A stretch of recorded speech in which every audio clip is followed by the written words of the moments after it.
Hey guys, it's Megan and welcome back to my channel, The Crafty Quinn. I like to make high-end decor using mostly Dollar Tree items. I have a very special video for you today and 4 spring DIYs, so let's jump right in.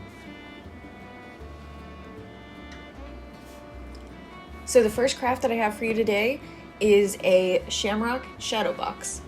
And I have to tell you guys, this was my favorite craft before I made the other ones. But I had this crazy idea for, I don't know, this decor piece that I thought would look like something from maybe Marshall's or Home Goods. And of course, when I had this idea, I'm like, I don't have the right paint I need. So I just like had to run right out to Michael's and get the color that I was looking for. So I was just taking one of those foam shamrocks. And so, oh my gosh, Marcus. So that's Marcus, the crafty kitty, by the way. If you haven't seen him before in any of my videos, he normally likes to make an appearance when I'm crafting. He just, I don't know why, but he's just obsessed with crafting. And so he's pretty much been in almost all of my videos. So back to the shamrock. I'm taking one of those foam shamrocks. And if you get this pack from Dollar Tree, you'll notice that the one side, the one that I'm painting on, there's nothing on it, but then if you flip it over, it's covered in glitter.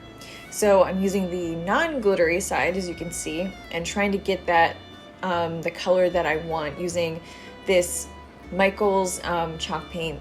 It was like a dark gray color for the shamrock, and then I'm using a green chalk paint for the rest of the shadow box. And that was the color that I absolutely had to have when I thought of this idea.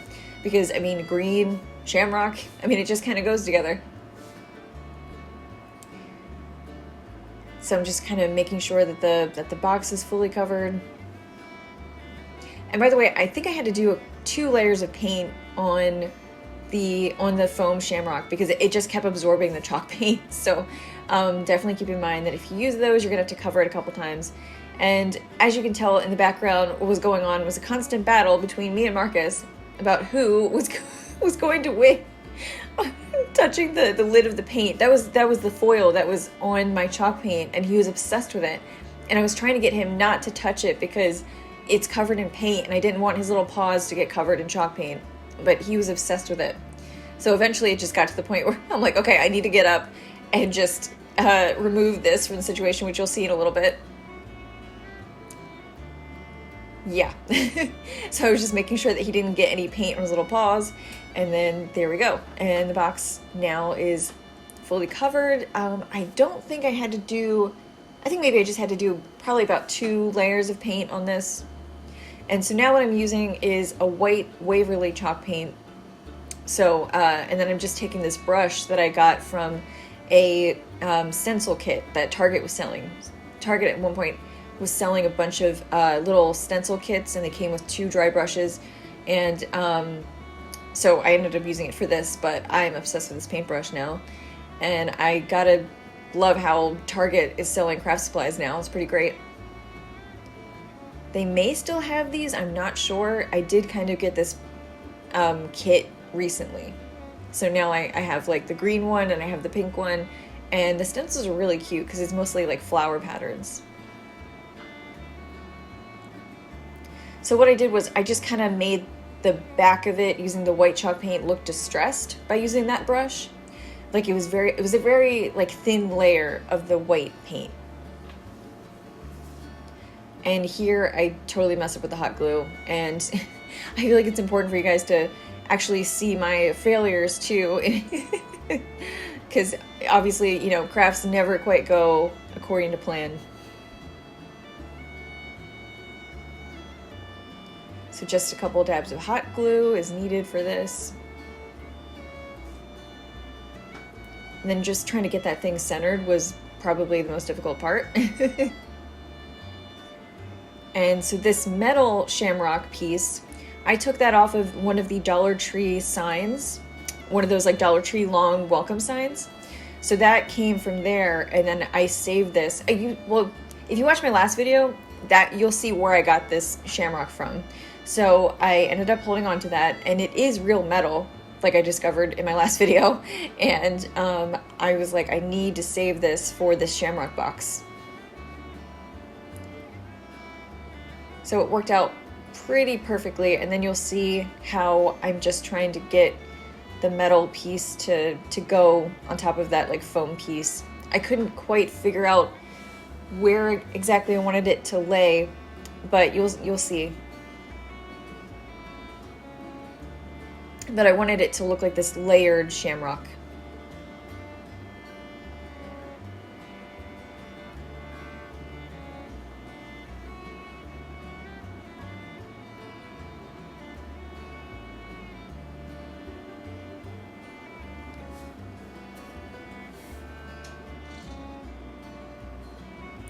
So yeah, I was pretty much obsessed with this with the shadow box. I was like, okay, I've accomplished what I need to accomplish with my crafts. I love this one. That's it.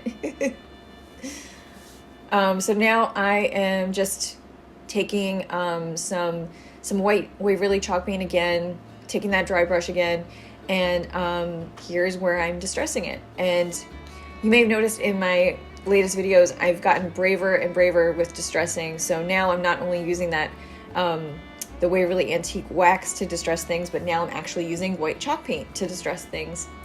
And it's been really fun, kind of just experimenting and figuring out how much distressing I like on things.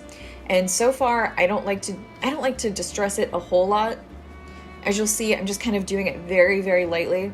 And I'm just that kind of person. Like I don't know if I'm not getting brave enough with it yet or what, but I like to start out very light. And then if it's too much, I go back and I fix it with the paintbrush. And it just kind of, it just kind of repeats like that. You got to find the balance that you like. And what's great is that you can always go back and fix it.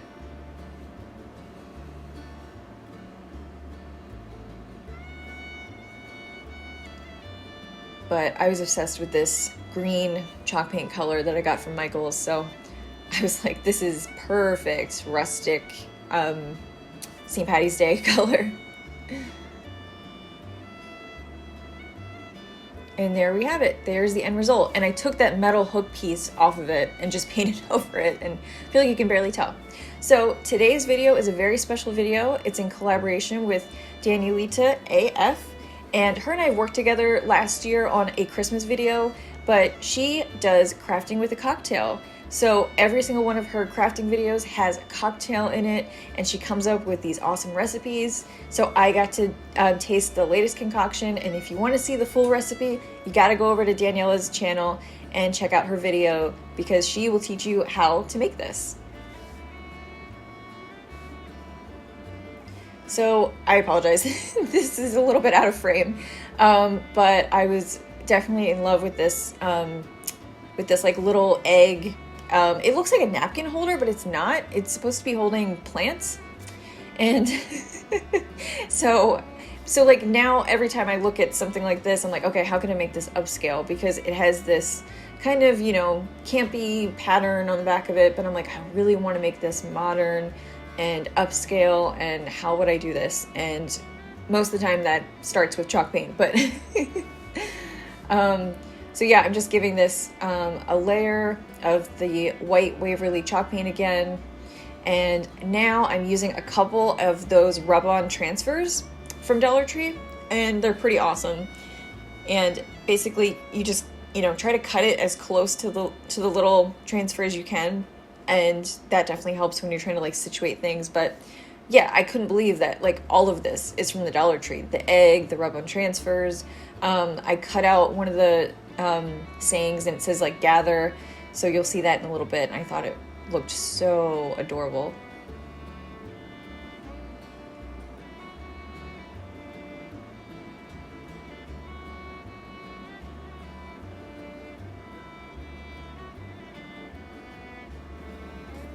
So here I am just applying the rub-on transfer, and I'm using the back of my foam brush because it was flat and it was just the perfect material to use to push down the leaves and the letters, and just really make sure that you're going over every part of it. And then that makes it easier for the sticker and everything to actually be applied. So here I'm taking some of the Dollar Tree Spanish moss again. And like I said in my last video, definitely be careful with this, because if you have extremely sensitive skin, you might break out a little bit if you get any of the little tiny pieces on your hands. And I mean, that happened to me a little bit, but it wasn't enough to make me want to stop using the Spanish moss. So just wanted to put that disclaimer out there. So here I was just trying to figure out what to place in my little planter here.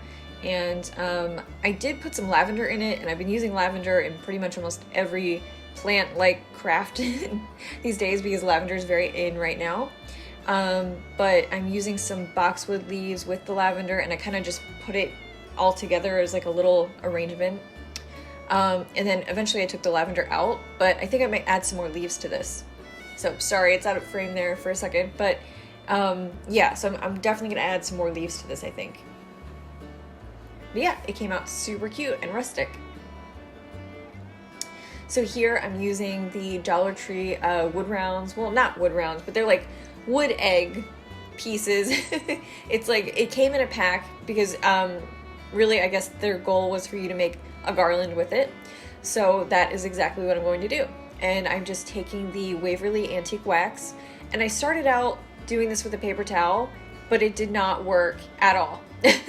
So I then used that trick from a friend of mine, Savannah, and it was Savvy Crafts by Savannah, by the way, definitely check her out. And she shared in one of her videos that if you use like a baby wipe or something similar to that, you can spread out the antique wax better. And you know, paper towel just kind of absorbs all of the wax, so it's not very great for your crafts. But if you use some kind of wet rag like this, it helps spread the wax out much better, and it'll go a lot farther. So I did that for all of them. So I used a makeup wipe. So you can use a makeup wipe, you can use a baby wipe, and that really helped to spread out the wax.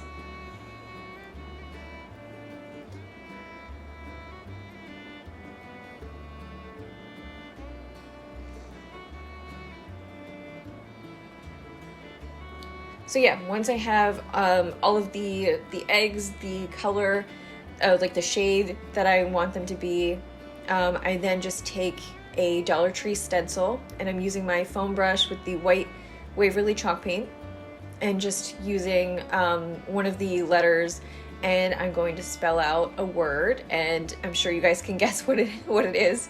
I used a little bit too much paint there, just going back with my paper towel, but I'm sure you guys can guess what I'm probably trying to spell out on this. And if you haven't guessed, it's Easter. I was like, how cute would this be? I've been buying all of these stencils lately, so this gave me a really great excuse to use them. And they've had a lot of great rub-on transfers lately and stencils, and they've been really fun to use.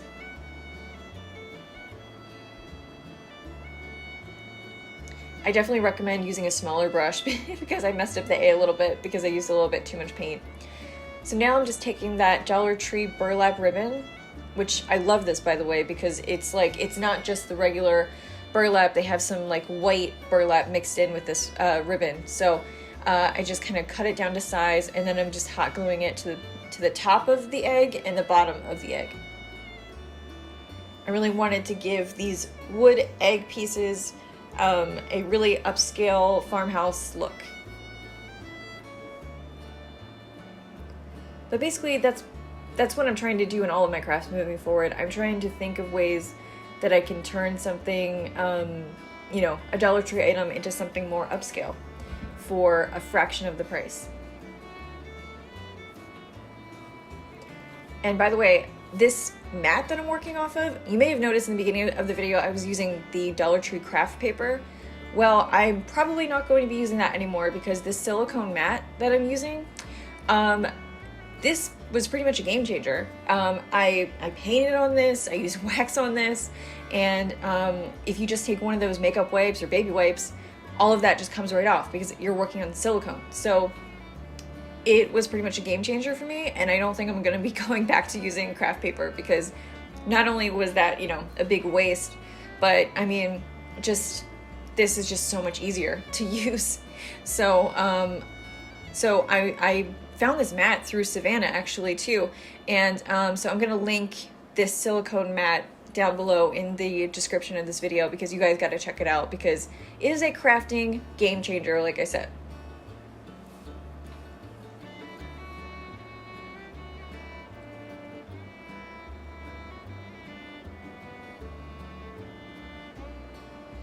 But yeah, this burlap is super easy to use. Not much hot glue is needed, just a little bit at the ends, and you have a little fancy egg garland going on.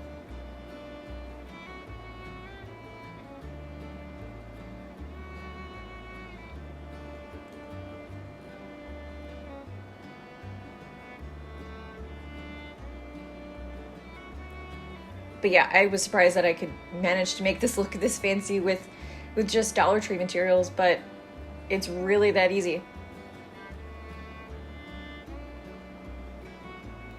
So then I'm planning to hang this with the Dollar Tree jute, and I like to hang this over a picture frame that has all of my wedding photos in it.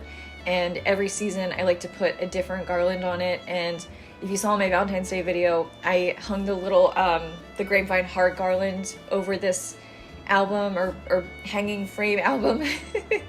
And I don't know, I love decorating it. And then for Christmas I actually had some candy canes hanging on it too, so you'll see that in a little bit.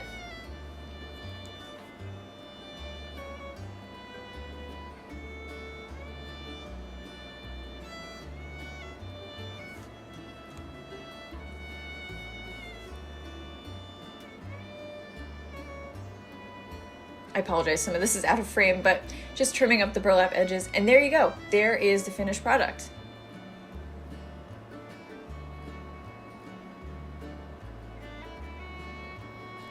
So for my last DIY, I am taking one of those brand new Easter signs that has the metal bunny on it. And I love taking these metal pieces off of these signs and just using them for something completely different. And lately, as you can probably tell, I've been pretty much obsessed with making shadow boxes. So I took a baby blue Waverly chalk paint for this one, and I wanted to make a bunny shadow box because, I mean, you got to make one for every season, right? So this box is actually another brand new Dollar Tree item for Easter, and it's actually a much taller shadow box than they normally have. And it worked out great because it's a perfect fit with the bunny from that sign. So definitely be on the lookout for both this box and that sign because you can do a lot with them. And if you want to recreate this DIY, this is what you'll need. So I'm taking my dry distressing brush, which is just a Dollar Tree brush, by the way. And I'm using the Waverly Antique Wax for this. Yeah, you can see it now. And I'm going to just distress this box. So I got a little bit braver with the wax on this one. And I just followed, the technique that I was talking about earlier. If you use too much, you go back and you fix it with the paint that you painted the box with. And then it's just kind of like this pattern of just trying to find the right balance between the wax and the paint. And I felt like I put on too much of the wax. It looked like mud splatter, so I had to definitely go back and fix that and just cover up a little bit of it and just kind of like also spread out the wax because, like I said, it just looked like a mud splatter, so I had to definitely fix that. I want it to look rustic, but not like it's been, outside for years or something.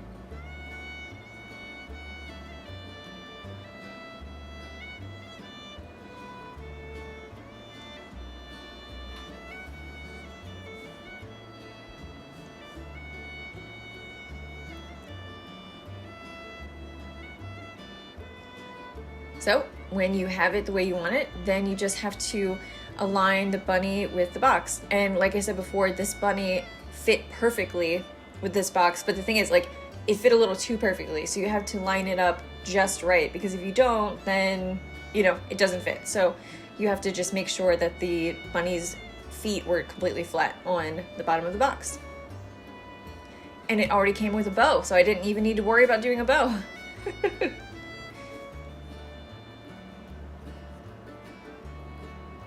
Oh my gosh, I'm so sorry. So much of this is out of frame.